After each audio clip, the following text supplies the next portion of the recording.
Assalamualaikum warahmatullahi wabarakatuh. Perkenalkan, nama saya Wahyu Setiawan dengan NIM 2105010105.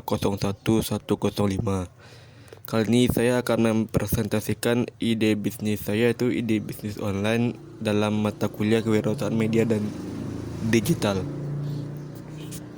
Saya akan menjelaskan tentang perkembangan teknologi informasi. Teknologi informasi adalah suatu proses dari mulai mendapatkan data hingga mengolah dan menganalisis berbagai data tersebut hingga sampai tersimpan dengan berbagai cara, yaitu untuk membuat atau menghasilkan informasi yang berkualitas dan menarik. Dan saat ini perkembangan teknologi informasi memang sangat pesat dan cepat, termasuk di Indonesia itu sendiri.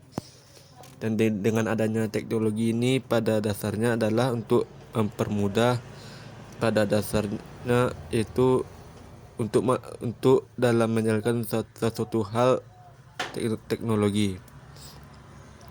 Teknologi informasi ini sudah banyak digunakan untuk memproses, mengolah data, menganalisis data untuk menghasilkan data atau informasi yang relevan, cepat, jelas, dan akurat. Teknologi informasi ini sudah banyak digunakan di lembaga pemerintahan ataupun perusahaan swasta dan institusi lainnya. Dengan perkembangan teknologi informasi ini telah membuka babak baru di lingkungan masyarakat, khususnya di dunia bisnis. Itu para entrepreneur memanfaatkan teknologi ini untuk perkembangan bisnis tersebut. Perkembangan teknologi informasi terhadap peningkatan bisnis online, yaitu teknologi informasi merupakan suatu alat yang diciptakan dalam suatu bisnis, yaitu dengan melihat di dunia bisnis persaingannya semakin ketat, sehingga suatu perusahaan dituntut untuk melakukan perbaruan terhadap sistem yang dapat digunakan dalam bisnis tersebut agar dapat bersaing dengan perusahaan lainnya. Dengan menghadapi persaingan bisnis tersebut, salah satu bisnis itu perlu menerapkan sistem teknologi informasi yang terstruktur dengan baik. Itu dapat melakukan tindakan dan merealisasikan peluang dan terhindar dari ancaman yang menerpa suatu bisnis tersebut. Pengaruh internet terhadap bisnis online, itu faktor-faktor eksternalnya mempengaruhi keberhasilan bisnis seseorang. Dengan adanya faktor tersebut bisa mengembangkan ataupun memperlambat jalannya bisnis seseorang. Salah satunya yaitu lingkungan bisnis yang pengaruhnya cukup besar, yaitu lingkungan teknologi yang membantu dalam meningkatkan efisiensi selama kegiatan usaha berlangsung, terutama sepanjang proses produksi atas terciptanya berbagai peralatan dan teknologi yang canggih, sehingga produksi tersebut dapat lebih singkat dan produktivitasnya serta profit yang didapat pun semakin meningkat. Namun dengan saat ini berbisnis itu tidak hanya menghasilkan laba saja, perkembangan dunia bisnis itu dapat berjalan seiring dengan perkembangan teknologi, dikarenakan adanya kemajuan teknologi yang sangat membantu dalam berwirausaha dan mempertahankan bisnisnya. Apa saja ide bisnis online tersebut? Berikut penjelasannya, yaitu pelatihan dan les online, yakni berbagai platform pembelajaran online sekarang ini memang banyak bermunculan, akan tetapi sejumlah sektor tetap memiliki banyak permintaan, misalnya yakni les privat.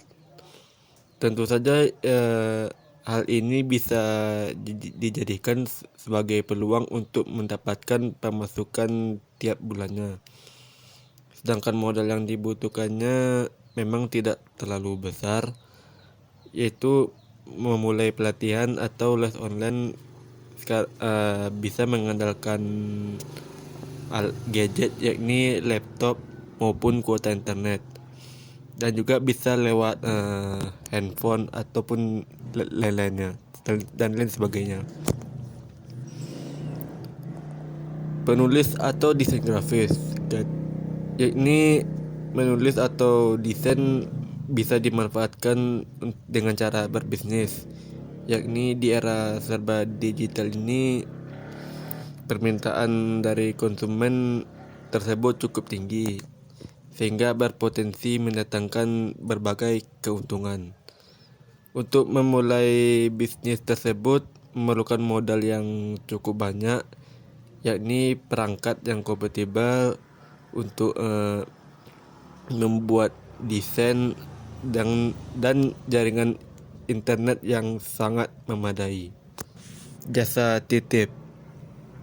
Memang hampir semua orang menjual produknya secara online yang dinilai lebih mudah dan bisa menjangkau seluruh pembeli sampai ke pelosok negeri.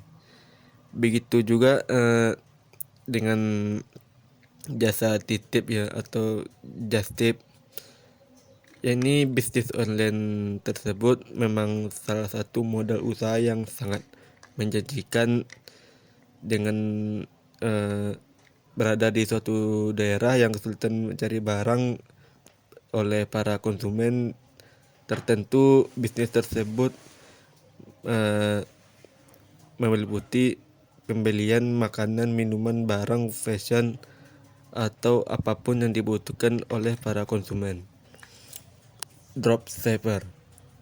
Jenis usaha tersebut terbilang cukup praktis. Selain bisa dilakukan di rumah, dropshipper ini nggak perlu repot-repot membuat, menyiapkan, dan mengirim barang. Seorang dropshipper cukup memasarkan dan menjual barangnya saja. Dan jika terbeli, penjual atau supplier yang mengirim barang tersebut ke konsumen, produk tersebut bisa dipilih saat menjadi dropshipper, yaitu seperti fashion, yakni tas, baju, dan sepatu. Sekian presentasi dari saya. Terima kasih. Wassalamualaikum warahmatullahi wabarakatuh.